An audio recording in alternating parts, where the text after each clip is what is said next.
Yes, a force applied along the direction of motion of a body, it results in increase of its velocity. A force applied along the direction opposite to the direction of motion of a body results in decrease of its velocity. Right? This is the force. Bala prayoga. Balavanna prayoga madodu. Second one, now let me tell about the power. Power of a body. Power. What is the power? Power of rate of doing a work. ಕೆಲಸ ಮಾಡಲು ಅಂದ್ರೆ ನಾವು ಒಂದು ಕೆಲಸವನ್ನ ಎಷ್ಟು ಸಮಯದಲ್ಲಿ ಮುಗಿಸ್ತೀವಿ ಅನ್ನೋದು ನಮ್ಮ ಪವರ್ ಮೇಲೆ ಡಿಪೆಂಡೆಂಟ್ ಇರುತ್ತೆ. ನಾನು ಒಂದು ಬುಕ್ನ ಏನು ಮಾಡ್ತಾ ಇದ್ದೀನಿ, ನಾನು ಒಂದು ಟೇಬಲ್ನ ಮಾಡ್ತಾ ಇದ್ದೀನಿ ಅಂತ ತಿಳ್ಕೊಳ್ರಿ. ಒಂದು ಟೇಬಲ್ನ ಮಾಡ್ತಾ ಇದ್ದೀನಿ ನಾನು. ವಿ ಆರ್ 2 ಮೆಂಬರ್ಸ್, ಇಬ್ಬರಿದ್ದೀವಿ ನಾವು. ಅವರೊಂದು ಟೇಬಲ್ ರೆಡಿ ಮಾಡ್ತಾ ಇದ್ದಾರ, ನಾನೊಂದು ಟೇಬಲ್ ರೆಡಿ ಮಾಡಿ ಪೇಂಟ್ ಹಚ್ತಾ ಇದ್ದೀವಿ ಅನ್ಕೊಳ್ಳೋಣ. ಪೇಂಟ್ ಹೊಡಿತಾ ಇದ್ದೀವಿ, ಟೇಬಲ್ಗೆ ಪೇಂಟ್ ಹಚ್ತಾ ಇದ್ದೀವಿ. ನಾನೇನು ಮಾಡ್ತೀನಿ, ಜಸ್ಟ್ 10 ಮಿನಿಟ್ಸ್ ಅಲ್ಲಿ ಆ ಟೇಬಲ್ನ ಪೇಂಟ್ ಹಚ್ಚಿ ಮುಗಿಸ್ತೀನಿ ನಾನು. ಅನದರ್ ಪರ್ಸನ್ ಏನು ಮಾಡ್ತಾನ, ಆ ಪೇಂಟ್ ಹಚ್ಚೋದಕ್ಕೆ ½ ತಗೊಳ್ತಾನ. ಸೊ ಅವಾಗ ನೀವು ಪವರ್, ಪೇಂಟಿಂಗ್ ಪವರ್ ನೀವು ಹಂಗೆ ತಿಳ್ಕೊಳ್ಬೋದು. ಪೇಂಟಿಂಗ್ ಪವರ್ ಯಾರು ಜಾಸ್ತಿ ಇದೆ? ನಂದು ಜಾಸ್ತಿ ಇದೆ, first person. Power is the rate of doing work. ನೀವು ಒಂದು ಕೆಲಸವನ್ನ, ವರ್ಕ್ ಅಂದ್ರೆ ಕೆಲಸ, ಒಂದು ಕೆಲಸವನ್ನ ಎಷ್ಟು ಸಮಯದಲ್ಲಿ ಮಾಡ್ತೀರಿ ಅನ್ನೋದೇ ಸಾಮರ್ಥ್ಯ. Power is the rate of doing a work. If you are completing a work in a short time interval. ಈಗ ನಾವು ಒಂದು ಪಾಠವನ್ನ ಎಲ್ಲ ವಿದ್ಯಾರ್ಥಿಗಳಿಗೆ ಓದೋದಕ್ಕೆ ಹೇಳಿದ್ವಿ. ಒಬ್ಬ ವಿದ್ಯಾರ್ಥಿ ಏನು ಮಾಡ್ತಾನ, ಒಂದು ಗಂಟೆಯಲ್ಲಿ ಆ ಒಂದು ಪಾಠವನ್ನ ಎಲ್ಲ ಪ್ರಶ್ನೆಗಳನ್ನ ಓದಿ ಅರ್ಥ ಮಾಡ್ಕೊಳ್ತಾನೆ. ಇನ್ನೊಬ್ಬ ವಿದ್ಯಾರ್ಥಿ ಏನು ಮಾಡ್ತಾನ, ಅದೇ ಪಾಠವನ್ನ 3 ಗಂಟೆಗಳಲ್ಲಿ ಓದಿ ಅರ್ಥ ಮಾಡ್ಕೊಳ್ತಾನೆ. ಸೊ ಈ 1 ಗಂಟೆಯಲ್ಲಿ ಓದಿದಾನಲ್ಲ ವಿದ್ಯಾರ್ಥಿ, ಅವನ ಒಂದು ಸಾಮರ್ಥ್ಯ ಏನಲ್ಲ, ಮೆದುಳಿನ ಸಾಮರ್ಥ್ಯ ಜಾಸ್ತಿ ಆದ. ಇನ್ನೊಬ್ಬ ವಿದ್ಯಾರ್ಥಿ ಮೆದುಳಿನ ಸಾಮರ್ಥ್ಯ ಕಡಿಮೆ ಆದ. ಸೊ ಇಲ್ಲಿ ಸಾಮರ್ಥ್ಯ ಅನ್ನೋದು it is the rate of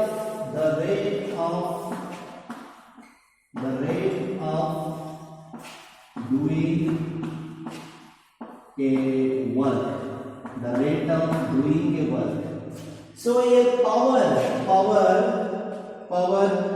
is P. Power equals to P.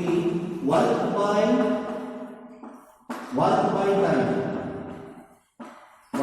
time. P equals to W by T. ಕೆಲಸ ಬೈ ಸಮಯ. ನಾವು ಪವರ್ ಏನು ಫಾರ್ಮುಲಾ ಯೂಸ್ ಮಾಡ್ತಾ ಇದ್ದೀವಿ? ಕೆಲಸ ಬೈ ಸಮಯ ಅನ್ನುವಂತಹ ಫಾರ್ಮುಲಾವನ್ನ ನಾವು ಯಾವುದಕ್ಕ ಪವರ್ಗೆ ಯೂಸ್ ಮಾಡ್ತಾ ಇದ್ದೀವಿ. So if you are taking a minimum time to complete the work, then you are said to have more power.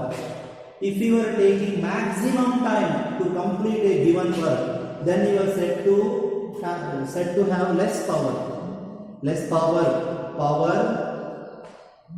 Work. Right? Next third one is I am going to tell you about inertia. The third definition is inertia.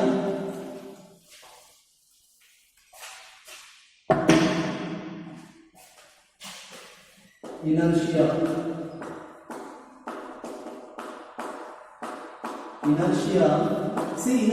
ಅಂದ್ರೆ inertia means ಜಡತ್ವ ಅಂತ ಕರೀತಾರೆ ಕನ್ನಡದಲ್ಲಿ. ಇನರ್ಷಿಯಾಗ ಜಡತ್ವ ಅಂತ ಕರೀತಾರ.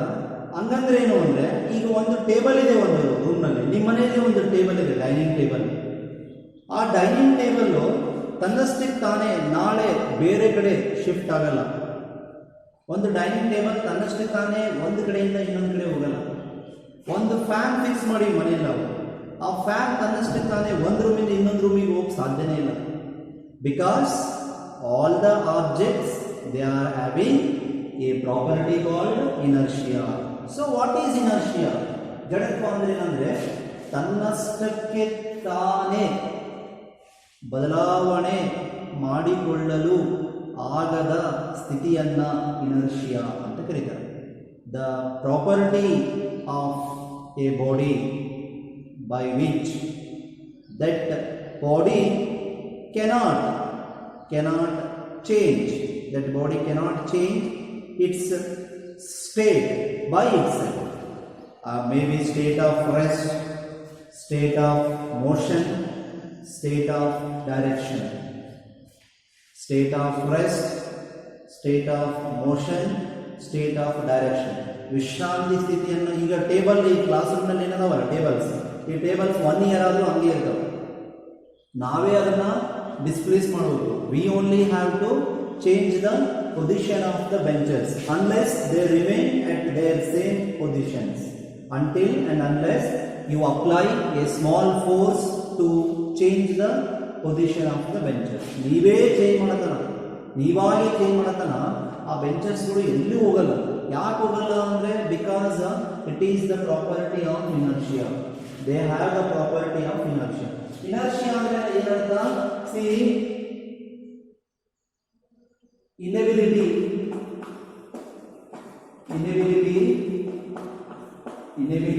to change the state. Inability, see, we shall write in another way. What is inertia means? It is the nature of a body. See, the property of a body, the property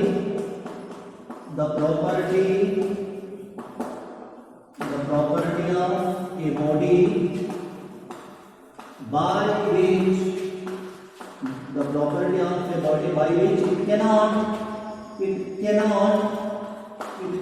change its state by itself. It cannot change its state by itself. Right? ತನ್ನಷ್ಟಕ್ಕೆ ತಾನೇ ಬದಲಾವಣೆ ಮಾಡಿಕೊಳ್ಳಲು ಆಗದೇ ಇರುವಂತಹ ಒಂದು ಸ್ಥಿತಿಯನ್ನು ನಾವು ಜಡತ್ವ ಅಂತ ಕರಿತೀವಿ. ಸೊ ಇಲ್ಲಿ the property of A body by which it cannot change its state by itself. So how many types are there means inertia is of 3 types. Inertia, it is of 3 types. One is inertia of rest. Inertia of rest.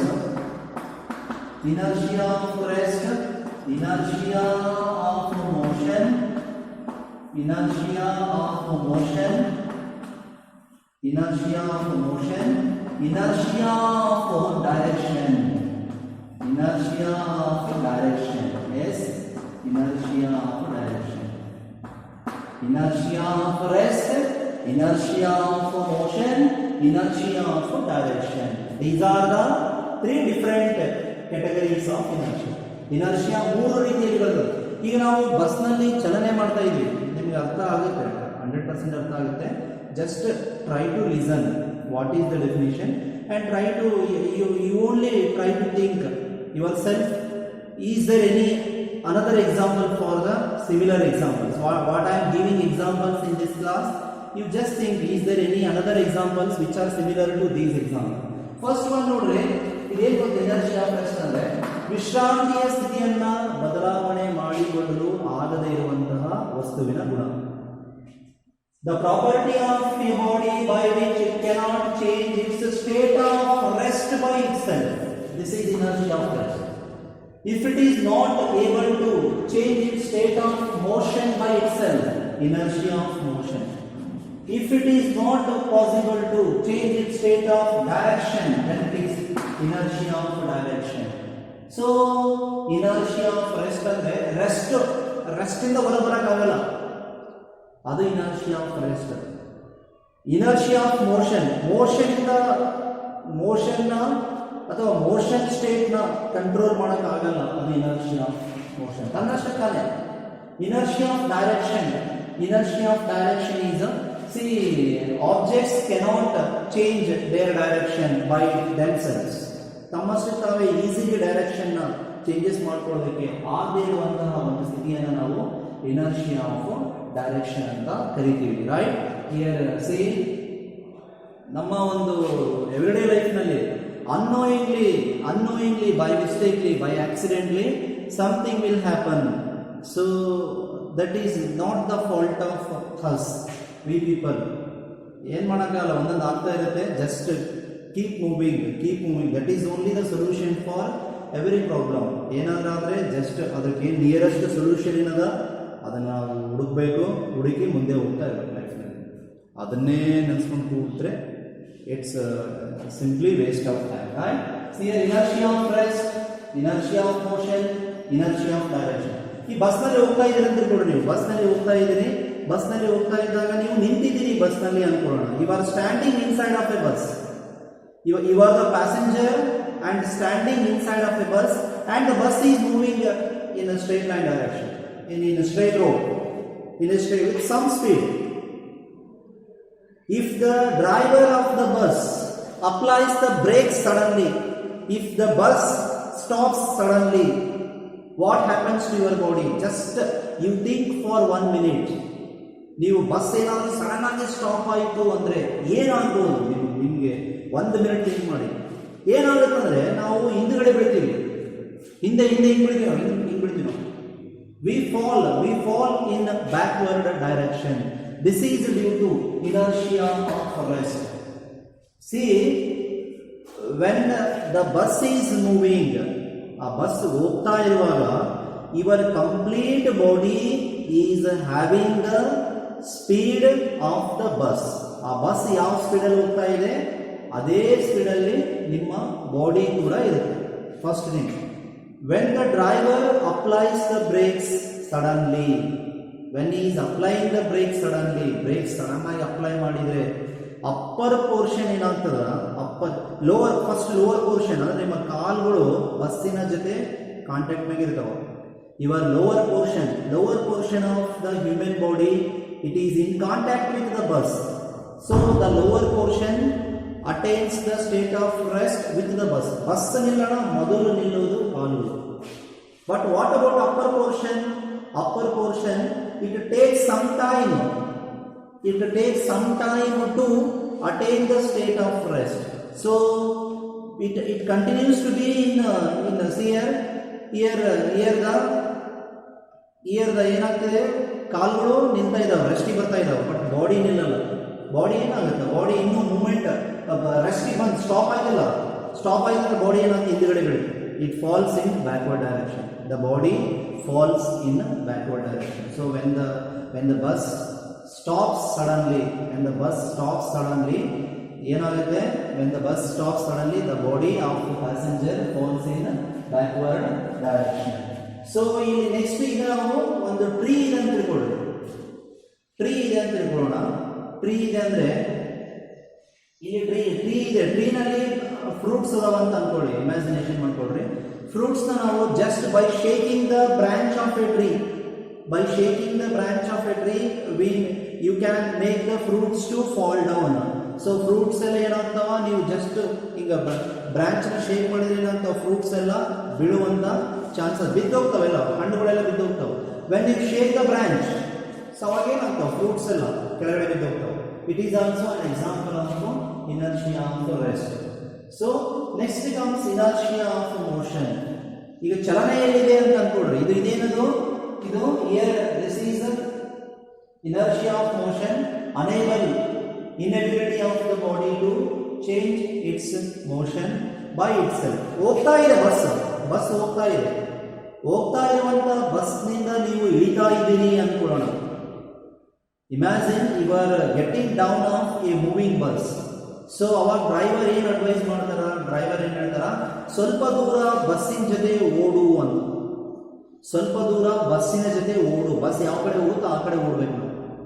The reason is when you step onto the ground, the lower portion attains the state of rest, but the upper portion ಏನಾಗುತ್ತಾ, upper portion ಇದು body, ಅದು bus ಜೊತೆ ಹಂಗೆ ಮುಂದಕ್ಕೆ ಹೋಗ್ತಾ ಇರ್ತದೆ. So there may be a chance of falling down by facing your head directly onto the ground. ಒಂದು chance ಇರ್ತದೆ, ನಿಮ್ಮ ತಲೆಯನ್ನು ಕೆಳಗಡೆ ಮಾಡಿ ಭೂಮಿ ಕಡೆ ಬೀಳುವಂತ ಚಾನ್ಸಸ್ ಬಹಳ ಇರುತ್ತೆ. ಅದಕ್ಕೇನು ಬಸ್ಸಿಂದ ನೀವೇನಾದರೂ ಸಪೋಸ್ ಹೋಗುವಾಗ ಏನಾದರೂ ಬಸ್ಸಿನಿಂದ ಇಮಿಡಿಯೇಟ್ ಕೆಳಗಡೆ ಇಳಿದ್ರೆ ಹೋಗ್ತಾ ಇರುವಂಥ ಬಸ್ಸಿನ ಜೊತೆ ಏನು ಮಾಡಬೇಕು, ಸ್ವಲ್ಪ ದೂರಕ್ಕೆ ಮುಂದೆ ಓಡಬೇಕು.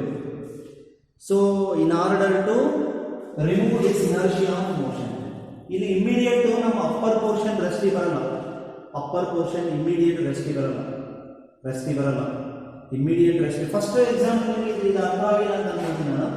ರೆಸ್ಟ್ನಲ್ಲಿದೆ ಅಂತ ತಿಳ್ಕೊಂಡ್ರೆ ಬಸ್ ರೆಸ್ಟ್ನಲ್ಲಿದೆ, ಬಸ್ ನಿಂತಿದೆ, ಹೋಗ್ತಾ ಇರುವಂಥ ಬಸ್ ಸಡನ್ ಆಗಿ ಸ್ಟಾಪ್ ಆದ್ರೂ ಆಗುತ್ತಾ, ಅದು ಬೇಡ ಎಕ್ಸಾಂಪಲ್. ಬಸ್ ರೆಸ್ಟ್ನಲ್ಲಿದೆ, ನೀವು ಬಸ್ನಲ್ಲಿ ಕೂತಿದ್ದೀರಿ ಅನ್ಕೊಳ್ಳಿ ಅಥವಾ ನಿಂತಿದ್ದೀರಿ ಅನ್ಕೊಳ್ಳಿ. ಬಸ್ ಸಡನ್ ಆಗಿ ಸ್ಟಾರ್ಟ್ ಆದರೆ, ಬಸ್ ಸಡನ್ ಆಗಿ when the bus starts suddenly, here the example for the first one is when the bus starts suddenly the passenger falls in backward direction. Reason is when the bus starts suddenly the lower portion of the body it also starts moving with the bus, but the upper portion it is at rest till still it is at rest, so it remains to be at rest. ಇದು ಕಾಲುಗಳು ಮುಂದೆ ಹೋಗ್ತಾ ಇದ್ದಾವೆ, body rest ಆಗಿ ಹಿಂದೆ ಬೀಳುತ್ತೆ, so ಹಿಂಗೆ ಬೀಳ್ತಾನೆ ಮನುಷ್ಯ, ಹಿಂದೆ ಬೀಳ್ತಾನೆ. So a passenger falls in backward direction when the bus starts suddenly. So this is the example of inertia of rest.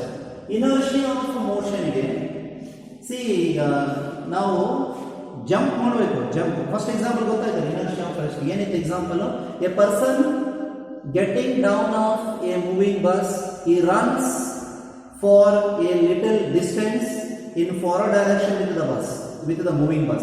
ಇಳಿದ ತಕ್ಷಣ ಸ್ವಲ್ಪ ದೂರಕ್ಕೆ ಹಂಗೇ ಓಡಬೇಕು, ಅದು ಇನರ್ಷಿಯಾ ಆಫ್ ಮೋಷನ್. ಅಥವಾ ಈ ಬೌಲರ್ ಎಷ್ಟೋ ಹಿಂದಕ್ಕೆ ಹೋಗಿ ಬೌಲಿಂಗ್ ಮಾಡೋರು ಎಷ್ಟೋ ಹಿಂದಕ್ಕೆ ಹೋಗಿ ಬೌಲಿಂಗ್ ಮಾಡ್ತಾನೆ, ಅಥವಾ ಲಾಂಗ್ ಜಂಪ್ ಮಾಡೋರು ಎಷ್ಟೋ ದೂರಕ್ಕೆ ಹೋಗಿ ಮತ್ತೆ ಬಂದು ಜಂಪ್ ಮಾಡ್ತಾರೆ. So in order to gain momentum, gain speed, ಅಥವಾ in order to remove this inertia of to get inertia, ಇಲ್ಲಿ ಒಂದು ಸೊ ಬಹಳ ದೂರದಿಂದ ಏನಾದರೂ ಓಡಿ ಬಂದು ಜಂಪ್ ಮಾಡಿದರೆ ಇನ್ನೂ ಹೈಯೆಸ್ಟ್ ಡಿಸ್ಟೆನ್ಸಿಗೆ ಜಂಪ್ ಮಾಡ್ಬೋದು ಅನ್ನೋ ಒಂದು ಉದ್ದೇಶದಿಂದ ಏನು ಮಾಡ್ತಾರೆ ಅವರು ಆ ಥರ ಮಾಡ್ತಾರೆ. ಇನರ್ಷಿಯಾ ಆಫ್ ಡೈರೆಕ್ಷನ್ ಅರ್ಥ ಏನಿಲ್ಲಿ? ಈಗ C A moving bus when it takes A sudden turn, the passengers in the bus they are thrown at one side. ಈ ಬಸ್ ಹೋಗ್ತಾ ಇದೆ, ನೇರವಾದ ರೋಡ್ನಲ್ಲಿ ಹೋಗ್ತಾ ಇದೆ ಅಂತ ತಿಳ್ಕೊಳ್ಳಿ, ಸಡನ್ ಆಗಿ ಒಂದು ಟರ್ನ್ ತಗೊಳ್ತು ಅಂದ್ರೆ ಬಸ್ನಲ್ಲಿರೋ ಒಂದು ಕೂತಿರುವಂತ ಪ್ಯಾಸೆಂಜರ್ಸ್ ಒಂದು ಕಡೆ ಡಿಸ್ಟರ್ಬ್ ಆಗ್ತಾರ, ಒಂದು ವಿಂಡೋ ಸೈಡ್ ಅನ್ನ ಹೋಗಿರ್ತಾರ, ಅಥವಾ ಆ ಸೀಟ್ ಬಿಟ್ಟು ಕೆಳಗಡೆ ಬಿದ್ದಿರ್ತಾರ, ಅಥವಾ ಒಂದು ಸೈಡ್ ಅವರು ಈಗ ಅವ್ರಿಗೆ ಎಳೆದಂಗೆ ಆಗುತ್ತೆ, one side they feel such that they are throne towards one side. This is due to inertia of direction.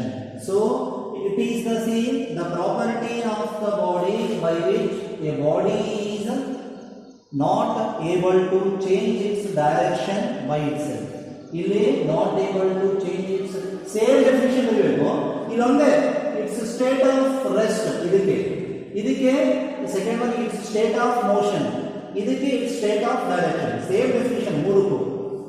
ಈಗ ಕಾರ್ ಹೋಗ್ತಾ ಇದೆ ಅಂತ ತಿಳ್ಕೊಳ್ಳಿ, ಅಲ್ಲೆಲ್ಲೋ ನೀರು ನಿಂತಿದೆ, ಟರ್ನಿಂಗ್ ಹೋಗ್ತಾ ಇದೆ ಅಂದ್ರೆ ಆ ನೀರಲ್ಲಿ ಏನಾದರೂ ಕಾರ್ ಹೋಯಿತು ಅಂದ್ರೆ the wheels of the car they throws off the mud particles into the surrounding medium. ಆ ಕೆಸರೆಲ್ಲ ಸಿಡಿಯುತ್ತೆ ಈ ಕಡೆ ಇದ್ದವರಿಗೆ. ರೀಸನ್ ಏನು? The car wheels are unable to change their direction, their inertia of direction. So for that reason the mud particles are thrown off to the persons or the places which are surrounding of the road. ಆ road ಅಲ್ಲಿ ಆ turning ಸುತ್ತ ಯಾರು ನಿಂತಿದಾರ ಅಥವಾ ಯಾವ ವಸ್ತುಗಳಿವೆ ಅವಕ್ಕೆಲ್ಲ ಅದು ಏನೋ ಸಿಡಿಬಹುದು, ಕೆಸರು ಸಿಡಿಬಹುದು. So this is due to inertia of direction. So in today's class you learned about power, force, power and inertia. In the next class I am going to tell about momentum, impulse discuss ಮಾಡೋಣ. Fourth one momentum, impulse and momentum ಅಂತ ಬರುತ್ತೆ. momentum ಸಂವೇಗ ಅಂತ ಬರುತ್ತೆ, momentum ಅಂದ್ರೆ ಸಂವೇಗ, momentum. See momentum p ಅಂತ, momentum is p.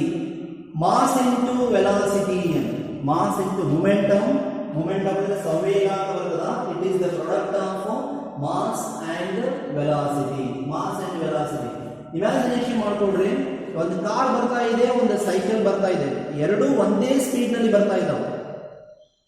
A car and a cycle both are moving with the same speed towards you. So you see, among the two vehicles, which one can be easily stopped and which one cannot be easily stopped?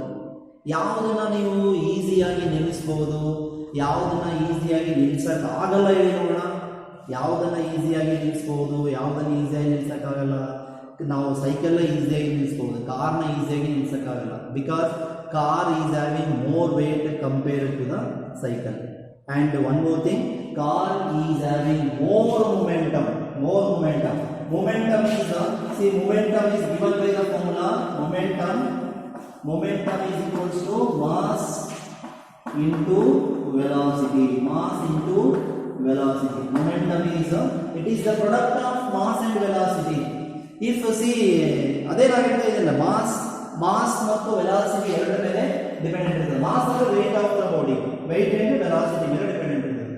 ಒಂದು train ಬರ್ತಾ ಇದೆ, ಒಂದು bus ಬರ್ತಾ ಇದೆ ಅಂತ ಹೇಳ್ಬೋದು. Train ಬರ್ತಾ ಇದೆ, ಬಸ್ ಬರ್ತಾ ಇದೆ, ಎರಡೂ ಸೇಮ್ ಸ್ಪೀಡ್ ಇಂದ ಬರ್ತಾ ಇದ್ದಾವೆ.